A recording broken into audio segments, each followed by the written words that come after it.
And welcome to another show. Don't get this twisted. I'm Rob, along with my co-host as always, Tina. How you doing, Tina? I'm doing well. I'm awake. We're good. Let's do this.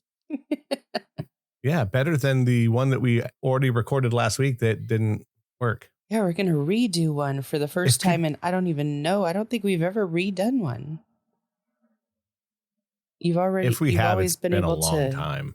You've always been able to get salvage it together. Yeah. Yeah. Edit it properly. Usually I can salvage it, but this one I tried. That's okay. It's a no bueno. I hear you. It's all right. And it kind of coincides with what we were going to talk about. We are stupid as a nation. Yeah, a little bit. I just happened to hear on another podcast of some literacy rates. And so I was like, hey, let's talk about this. Oh, man. So I had no idea until I did a little research. So I was like, hey, I'm going to look and see what it was and go from there. Because they kind of talked about what they were, but it was never really like they didn't give all these things that we're going to talk about. And I was really shocked, Tina. Like, I'm sure people listening are going to be really shocked because, hey, my goodness. I'll go with the top 10 literacy rates. And the first one is probably just the worst. Nationwide, on average, 79% of American adults are literate in 2022. So a couple years ago. 21% of adults in the U.S. are illiterate. That is crazy. Illiterate. Mm-hmm. Even though graduation rates are up. Graduations? So graduations, yeah. Graduations are up. So what that should be also telling us is these teachers and schools are letting people through even though they do not understand the curriculum. Mm-hmm. That is absolutely horrible. It is. And probably isn't a shock with why things are the way they are in this country. Well, I thought we had that No Child Left Behind thing. So it kind of baffles me as to why we don't have a higher literacy rate, because that should have been handled in like kindergarten or first, second. By third grade, kids should really be reading. And why are they getting by at such an early age and then nobody's ever catching up with them and saying, hey, you got a problem? I don't understand that. I think part of that no one left behind is that they're letting people through even though they're not ready. Instead of like back in the day when we were young, they failed you back. Yeah. Well, that was back in the day when parents were like, yeah, the kid's not getting it. Do it. Now it's, all kids get a trophy and, everybody's I think that's perfect part of and what you're talking about with their other age group, but that's not necessarily healthy for them. Mm-hmm.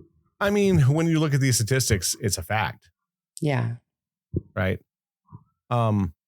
54% of adults have a literacy below 6th grade level. That's freaking scary. Like over half. Well, that makes sense why we have no more bookstores around, if you think about it. There's no need for them. People aren't buying books. Can't read. No. So, man.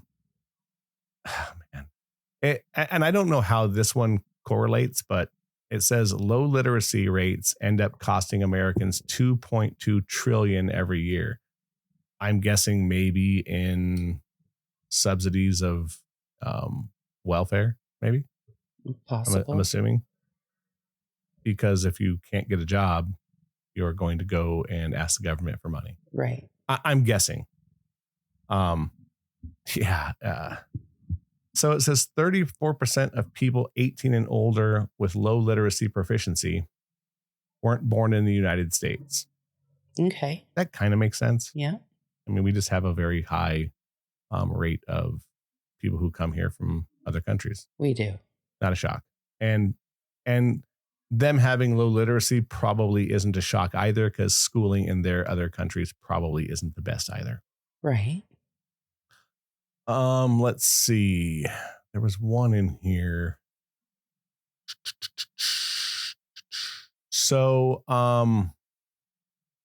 New Mexico has the lowest rate, with over 30% of the children being illiterate. That is crazy. Man. Yeah, it's really horrible. I mean, that's pretty bad. New Hampshire has the best with 18 and older. So 90%. Nice. So, but man, still, New Hampshire, that's 10% of the out. kids not getting an education to where they could read. Well, this is 18 and older, but yeah, even so, that means that they got through. 10% gets through. But I mean, considerably take 10% to 30% in New Mexico. That's a big difference. That's, I mean, yeah. And of course, this state, the state we live in California, the lowest literacy rate in the country, with 23% of them having little to no proficiency in reading skills. That's in California. So welcome to California, people. Nice. Welcome, because obviously we don't give a shit. Mm-hmm. So throughout the United States, there were 66% of children in the 4th grade that couldn't read well in 2013, which is where we're going to go here later on, because there's other statistics that don't help that study. Here we go right here. 2/3 of students who cannot read proficiently by the end of the 4th grade will end up in jail or on welfare. Damn. There's where our money goes. When you said I guess you were asking. That's where our money's going. There you go. That's where it's going to go. Unreal. Because that's both of them, right? Jail costs us money. Yeah. And welfare costs us money. Absolutely. So just think, if your student cannot read by the end of the 4th grade, they're 2/3 of them. So 2 out of 3 are going to end up in jail or on welfare. That's insane. Golly. It not only is it insane, like, I don't know how to fix that. Like, who? Okay, so you have to kind of ask, whose fault is it? Right. I think in this state, I'll say, because of the size of classrooms and the overcrowding in schools, I can probably see why. Right. No. Rarely any one-on-one time. I can't see why. You don't think at all. No. What about parents? Why aren't parents teaching their kids how to read? You know, when I was a mom, I made sure my daughter had to sit on the counter with me while I was making dinner, and she had to read a book to me, and that's how we got her reading. And because of that, she got her master's. I mean, you could find time, even if you're a stay-at-home, or if you're a stay-at-home parent, there's no excuse. And if you're a single parent that's always working, you still got to make them dinner or do something like that. Or if they're in the car with you, they should not have their phones with them. They should have a book with them. There's ways to get kids to read. I think people are just lazy. Yeah. And want to blame everybody else. I think, and look, I understand that it's hard. Parents work. I was a single parent, and I read with my son in bed, or I had him sit on the couch with me and read a book to me. Yes. So yeah, it's hard. I mean, don't get me wrong. After a long day at work and cooking dinner and everything that's involved in that, but you have to help your own child. Mm-hmm. You know, if you put it into the hands of schools, it is your job.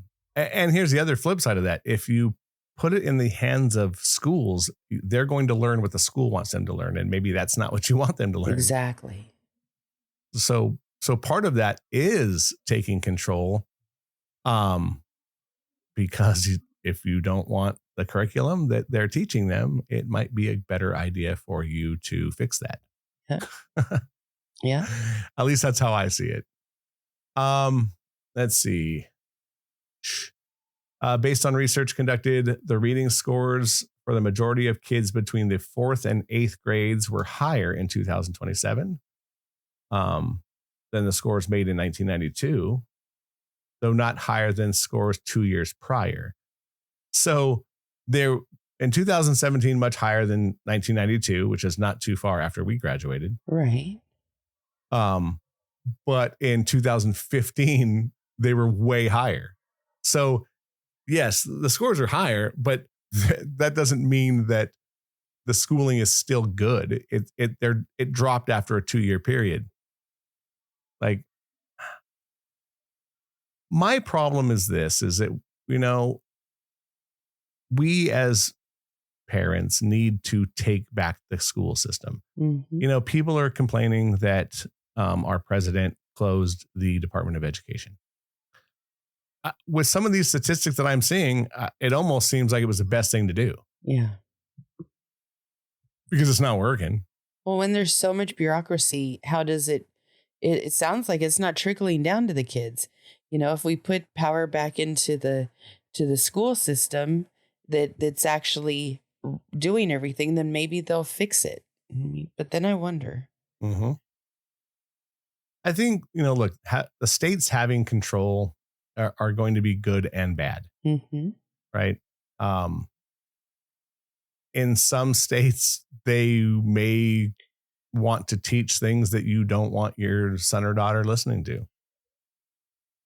Yeah. Kind of a fact.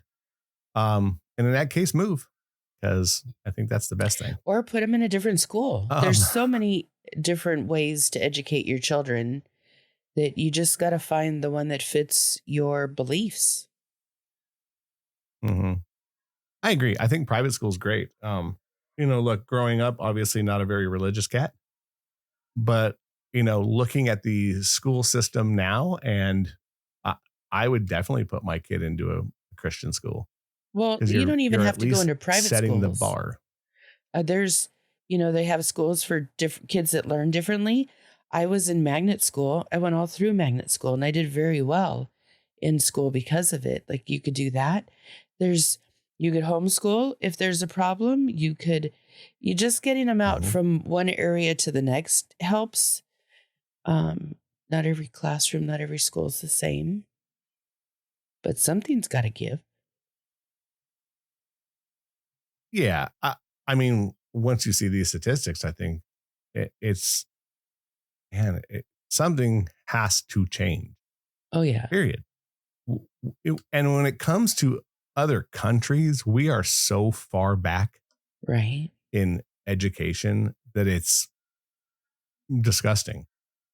What are the statistics in other countries? Really bad. I'll see if I can find those while we're on here. So here's adult literacy statistics. So this would be as of probably 2017 or 2020 when this was taken. The literacy rate for Americans aged 18 and older is 88%. Wow. So 12% of this country is not doing well. Let's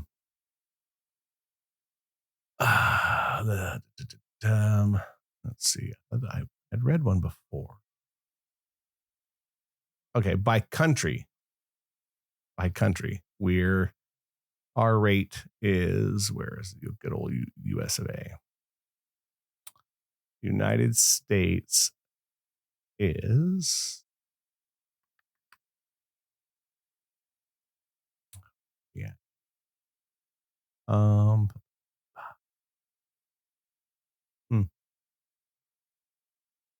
I was thinking it was about 87%. I thought that was what we said the other day when we did this podcast the first time.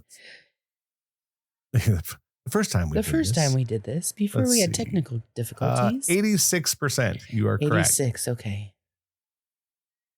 So 86%, and I'm gonna name some countries above that that I'm sure people would go, really? Yeah. Botswana, Jamaica, the Dominican Republic, Libya at 90%, Ecuador, Turkey, Mexico 93%. Mexico has a 93% literacy rate, and we have an 86. Mm-hmm. Now we probably have a lot more people. Like you have to kind of throw some of that stuff in there. It's like Norway has 100%, but they're also a country of probably, 4 million people total. Yeah. We have 7 million people in Los Angeles. Yeah. So like you kind of have to throw some of that where we just have a lot of people. But I mean, it's scary. I mean, a lot of these countries, like the Ukraine is way up there. Croatia, Czech Republic, like these countries have a good literacy rate. Japan is 99%. So I just think that, where we're at, like we have a lot of people in this country. So it is easy to say, oh, well, they have this great literacy rate and we don't. Yeah, I think a lot of that goes to, how many people we have here. I don't really think that's an excuse, though. Yeah, I mean, that's true. So 86% of the world's population that's 15 years of older is above the literacy rate of the world, which that's pretty good. I mean, to be fair. But now here's part of this that I don't think we read last time, but now this kind of makes more sense too. It says, of all the nations of the world, over 95% of them have citizens with literacy skills that are rudimentary and near contemporary achievement. So like, yes, they're literate, but like it's on the low end of literacy. They're rudimentary. They're still literate. North Korea has one of the highest rates of literacy in the world. And that's a communist country. Go figure. You learn. You better learn. Damn it. So look, by states, New Hampshire's way up on top. Alaska, Vermont, Minnesota, Montana, Maine. Like those are the top ones. The bottom ones are New Mexico worst, California, Texas, Mississippi, Louisiana, and Nevada, and then New York. So most of the southern states are having a harder time with their. Yeah, the South is kind of like in the middle. Yeah. Yeah, a lot of the South is obviously in the middle, and they're at like 78%. North Carolina, 78, Tennessee, 78, Kentucky, 78. So it's kind of all over the board, with social economic. So I think that has a lot to do with it. When you start looking at, there are issues with the social economic climate, right? Where you're going to school, your upbringing, who's in the house.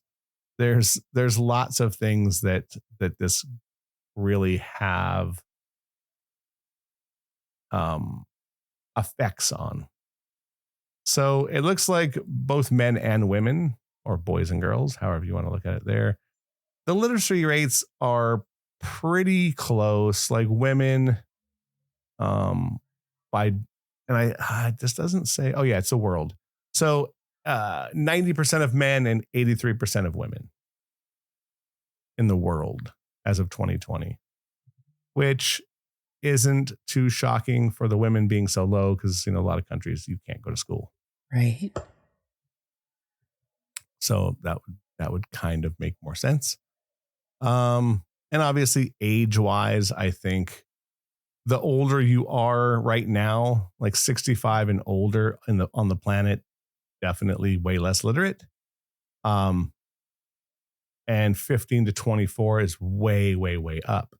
And I just think that, look, we live in a computer-based world where you can learn on your own. Right. It's a little easier to probably learn things. Now, that doesn't say you're literate. That just means that you've learned things. But obviously, if you can change your thinking of wanting to learn, I think that's the bigger thing, right? So you look at,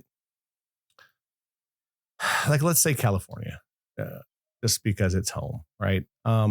There are places that don't do well, right? The inner city, for whatever reason. I think a lot of it has to do with who's in the house. Obviously people who come from a 2-parent household do way, way, way better. Um, and I just think that because now you have a much better building block. You have 2 people in the house that are pushing the child to get an education. You're less likely to let that person slip into shittier behavior. Like, well, plus you have 2 people available to do the jobs of like a single parent would have to do all of them. So your time is a little more about, you have a little more time basically to do what you need to do because you have 2 people doing it instead of 1. So I'm sure that helps. Plus you've always got one that's seeing things that the other one isn't. And so when you see that your kid's having a problem, you can make the necessary changes that you need to make to take care of that. Correct. And like I said, you're right. I think it's much easier because time constrictions of a single parent compared to a 2-parent household. Yeah. Look, we were latchkey kids, or at least I was. But a lot of kids from our time period in the 80s, just because I think that's when a lot of people started having 2 parents go to work every day. It was started really kind of in the 80s. 70s. And I came from a single parent household. My dad raised me. So I had a key around my neck, came home, and it was up to me to start my homework before he got home. So, and I struggled with a lot of things just because I was not a great student. I would rather have doodled in art class than did anything else. But those doodles were hilarious. Yeah, they were amazing, right? Being the kid that was with you was dying at some of the things you drew. I was like, oh my God, did he just draw that and pass it around the whole classroom? That's funny. Yeah. But yeah, we weren't learning to read when we were doing blown up, that. shot, or dicks. What's that? No. I said it was either people getting blown up or dicks. That's not the picture I remember, but yeah, it's pretty close. Yeah, I mean, I was always doing something like that really wasn't. It wasn't homework. Let's just say that. Yeah, definitely wasn't homework. So, but I did have a dad who was on my ass because when report cards came around, he was wondering why my grades were lower, and then I always had to pick up the pace and catch up. Right.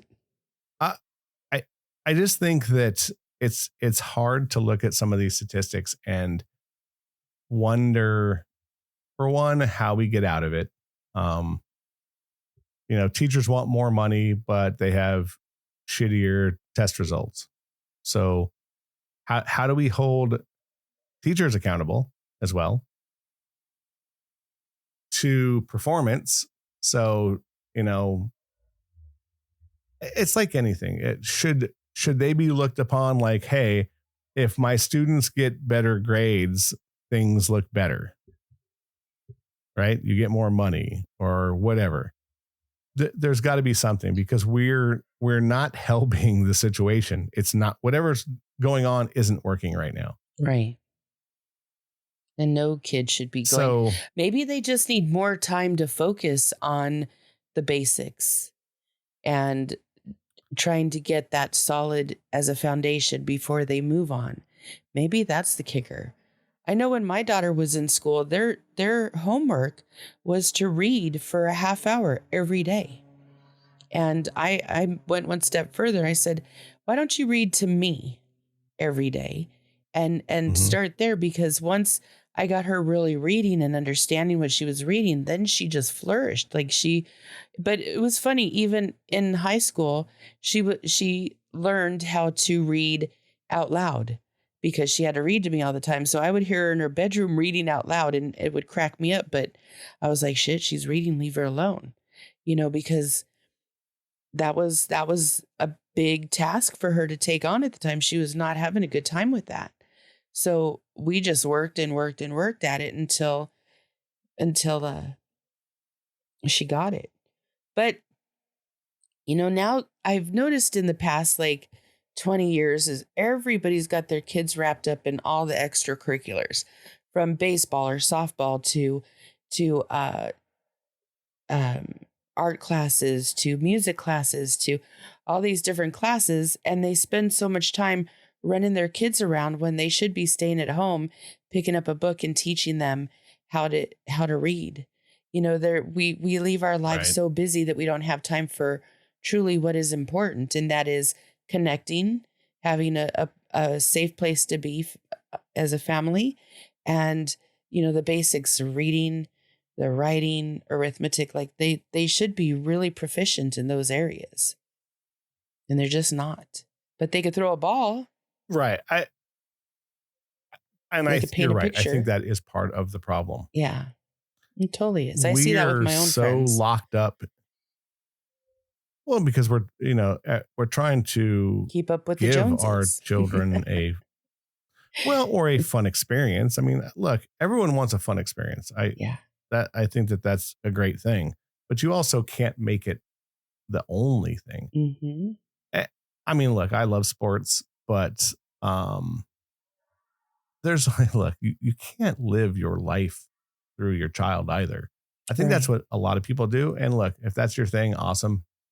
The best thing that ever happened is my son didn't ever want to get anywhere near a wrestling ring. Yeah. So I kind of won there. He just wasn't into it. It wasn't his thing. So at the end of the day, I'm kind of happy that he didn't go down that route. It's kind of nice. I didn't have to worry about that. And maybe he won't be crippled by the time he's, 40. Because he's just not into that. So there is something good there. But I also think that we've turned kids into iPad babies. Oh, for sure. We just hand them an electronic piece and they're babysitters for them. So, boy, that could be the bigger problem as well. That we're letting our own time as adults. We still want to be, doing something or trying to catch up on everything else in life, laundry and cleaning and all the rest of the stuff. And we're really putting our children in front of a TV or an iPad to babysit them. Mm-hmm. I can tell you right now, most places I go to eat that have kids, they're staring at a screen. Absolutely. Almost all of them. And then they wonder why, when they don't have a screen in their hand, they're bonkers and jumping and running and sitting upside down and not paying attention and not eating. Right. I hate to say that I was a tyrant, but I probably was with my kid, but my kid didn't fucking get stupid at the dinner. If I took him out, my son sat down because he knew. He just knew. You don't play that shit there. And you learn quickly. Right. So, again, I think a lot of this stuff comes to that. They get home and they're so used to being on an iPad that they don't want to do anything else. Or they're so used to YouTube, they don't want to do anything else. So school is boring. Mm-hmm. So none of them want to learn anymore. And then teachers are kind of behind the eight ball. So if you have a good one, and there are good teachers out there, I don't want to shit on all of them, but they're behind the eight ball. Well, what do you do?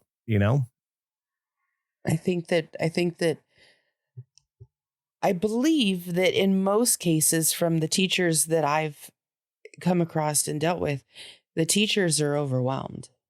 I don't think it's at a teacher level. Mm-hmm. I think it's at a school level. I think it's at get your money, get your grades so that you're making the money, but not because kids need to learn just because the school needs its money.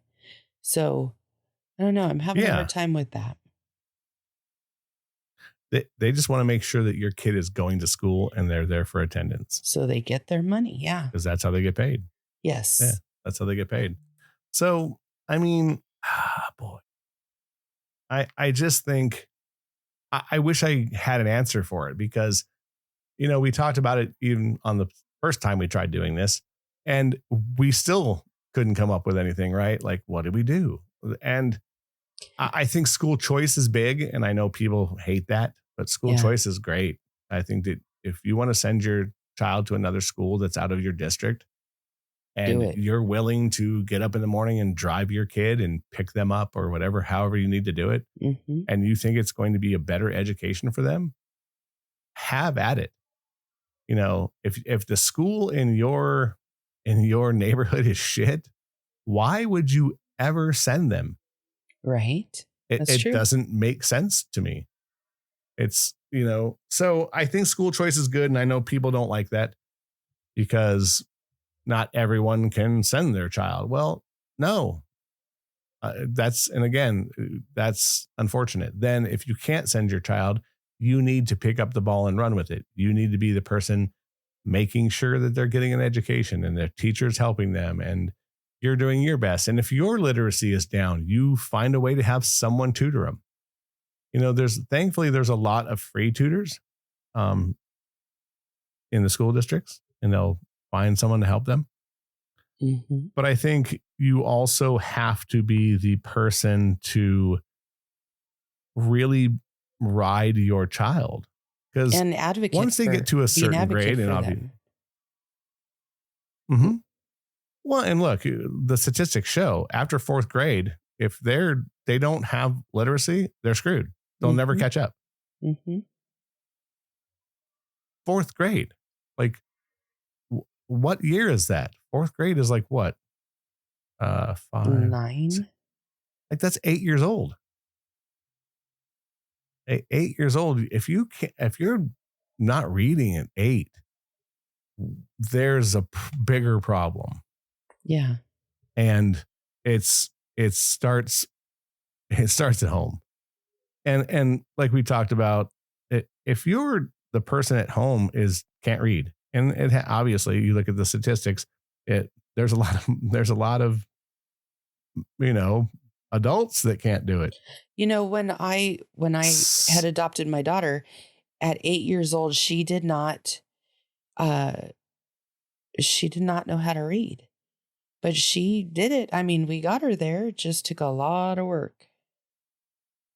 A lot of work. And again, why didn't she read? That was a school situation for sure. Environment. Yeah. Her mom wasn't paying attention at the time. I don't know. So it was probably several things because it's not just one, right? Because we know it. But it's not just one, it's both. Look, if you're not behind your child and then send them to school, the teacher saying, hey, you need to do this isn't going to help. Right.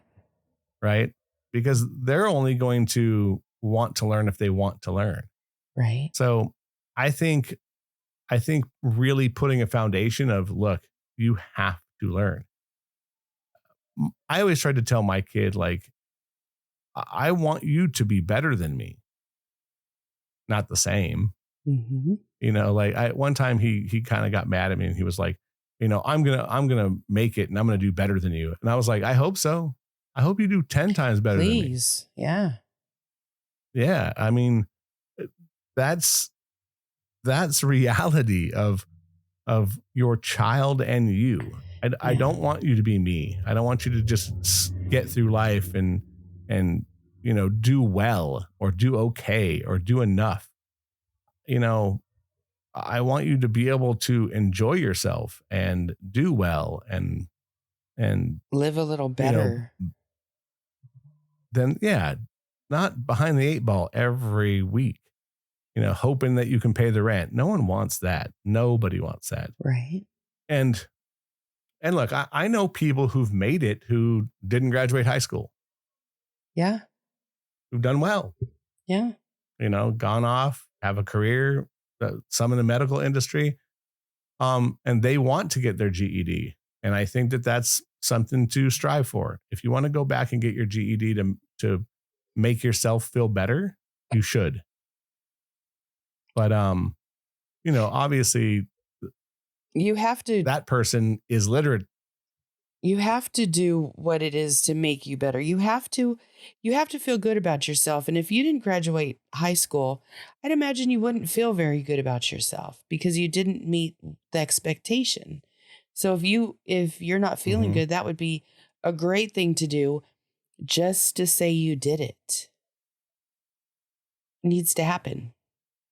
I agree. Look, I didn't do well in school. Did okay. I stressed out to graduate. There was a couple of classes that I hated. But I passed them to get through. So it's the truth. Government, I really didn't care much for. I didn't like the teacher, to tell you the truth. It really wasn't the class. It was just the teacher.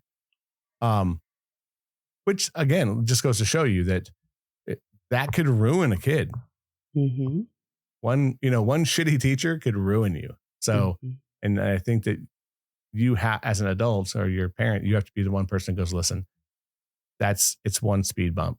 You can hate your teacher, but still do well. Yep. But yeah, like that is graduating high school, the end all. Not really, probably not anymore. Although getting a degree these days really isn't the end all either. Yeah, I've noticed that. It's kind of crazy. Mm-hmm. People are not getting jobs. Truly, with degrees. I think now, if your best bet is a trade, for sure. Know. I still believe that school is the better way to go. I've had a trade, and it has not made me to the point successful where I could retire and be, in a good place. It kept me going. It kept I got everything I needed, but I don't feel like I ever made it. It was just something to keep me going, where I feel like, my daughter has her master's, my cousin has her master's. These guys have the potential to make tons of money doing stuff that I can't do. I mean, it's funny because in psychology is what her degree is in. She gets paid the big bucks to do what I do while I'm cutting hair. And so I'm like, well, maybe I should have just went into psychology because I'd make a lot more money and do a lot less work, So I wonder about that. Mm-hmm. I've even toyed with the idea of going back to school for that. My thing is, look, I think having a degree is awesome in things that are useful. Yeah. Right. Like, obviously, if you're getting a doctorate, being a doctor is important. But, some of these degrees in, gender studies is nonsense. You're never going to use it. No one gives a shit. And it's useless. And you've just spent $110,000 to pay back your tuition to not have a job. and call me an asshole. And so it's way more than 110,000, unfortunately. Yeah. So the flip side of that is you could have paid $70,000 and got a plumbing degree, or became a plumber, and be able to take that trade anywhere in the country and work on any kind of plumbing. Yeah.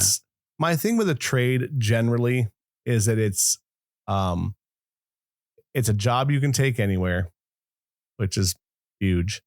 And it's never going to go away. There's a couple of things that are never going to go away, like plumbing, the medical field, ever. It's something you can have forever.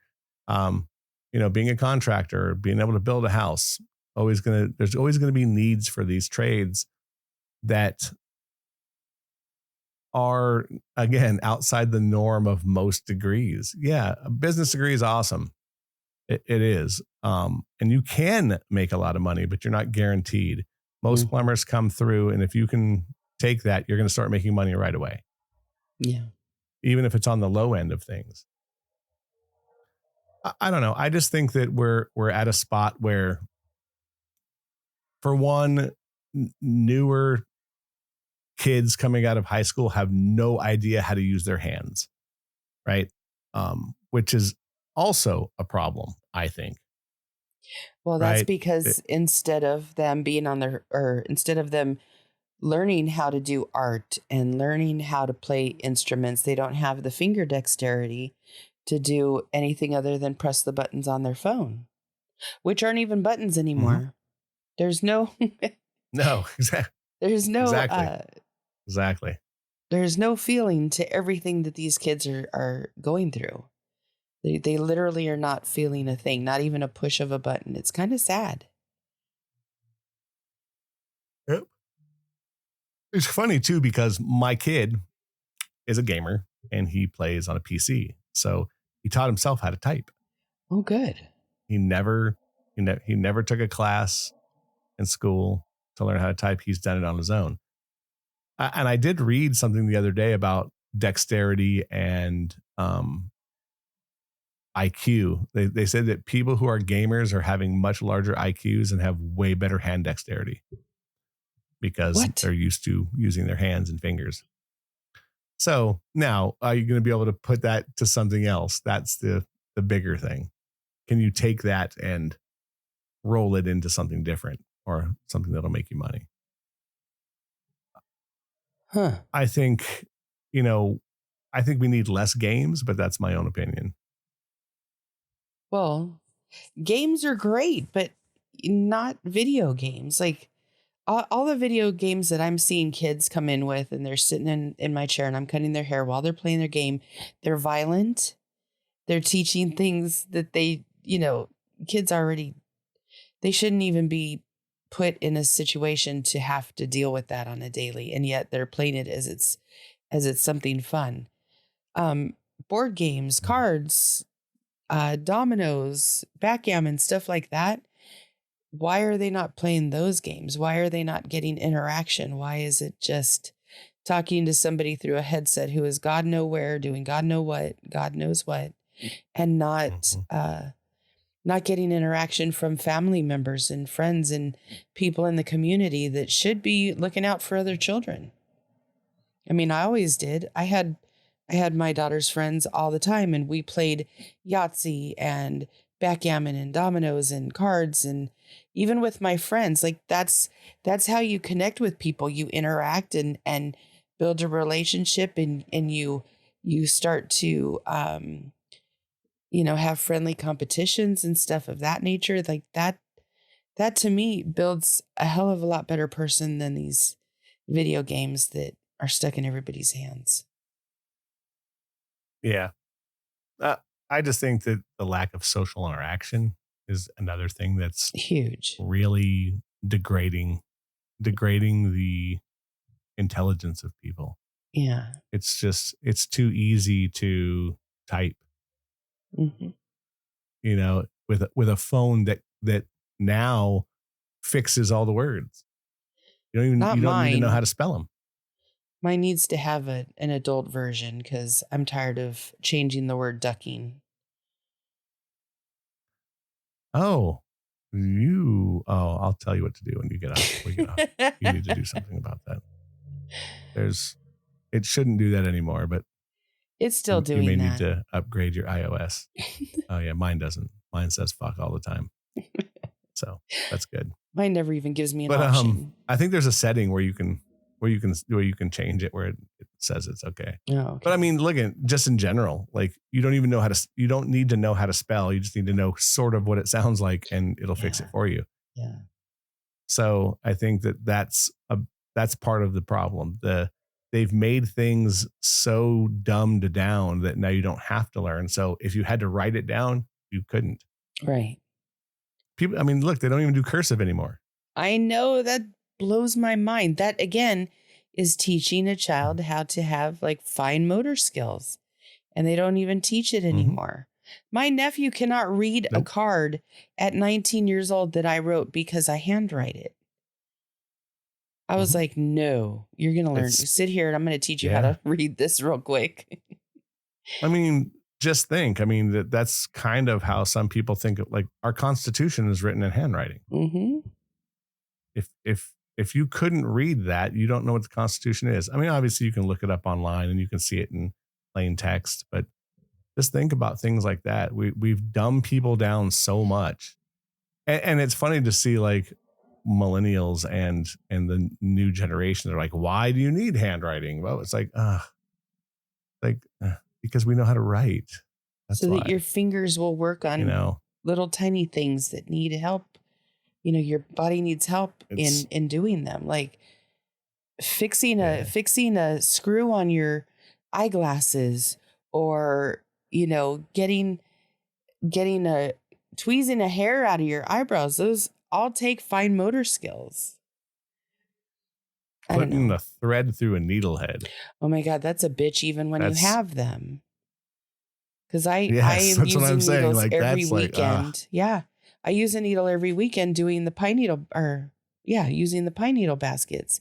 And if you could see it, you're lucky, because the needles that we use are really thin. It blows my mind how there's a lot of days I can't get it. And I'm a hairdresser. My hands work for everything. I'm always into art and stuff. And still I have those days. So I couldn't imagine if people don't even have any of the training to do that. It would be frustrating as hell. I don't know. Mm-hmm. I'm having a hard time with what would you do? Things that are going on in society. Well, there's a cheater. You get the cheater that does it for you, that threads the needle. But I don't. I sit there. A cheater. Oh, boy. Could love that. Just like with chopsticks. You ever see people with chopsticks with the cheater in between them? Use the freaking chopsticks. But a lot of people don't know how to do it. So they rubber band a piece of paper in between, or they have little plastic things that cheat. Oh, interesting. No, I didn't know. I just use a fork. Oh, that's another way of cheating. Yes. I would go and get pho with the girl who cuts my hair sometimes in Simi. There's a really good pho place in Simi. I mean, really good. They have the best chicken pho. And we go in there one time, and of course she's using chopsticks, and I'm like, can I get a fork and a spoon? And the guy's like, the shame. Maybe, but I finished all that fucking soup. Right. So it is what it is. I mean, I get it, but I know when in Rome be Romans, but if you're eating it in America, fuck off. Like, give me a fork. Anyway, any last words for our show on how stupid this country is? Oh, if you got a kid, I hope that you take the time to make sure they know how to read. And if they're not reading at a really high level, you have your work cut out for you, and you need to get started on it ASAP. That's what I say. Sounds like a good push for people out there. Yep. Just do your job. Take your child's education seriously. Yeah. Because their future depends on it. You're going to die. Yep. You know what I mean? Like, they need to be able to be ready for the world. So yeah, check us out on the old social medias. We're on all of them. I'm posting all the time now. And I'm going to teach Tina how to share one of these days. And then Tina doesn't like phones, so yeah. And then check us out on pretty much anywhere you can hear podcasts. We're every single place. And it's an opinion show. Don't get it twisted. Keep coming back every Wednesday. For Tina, I'm Rob. We'll talk to you later. Bye. See ya.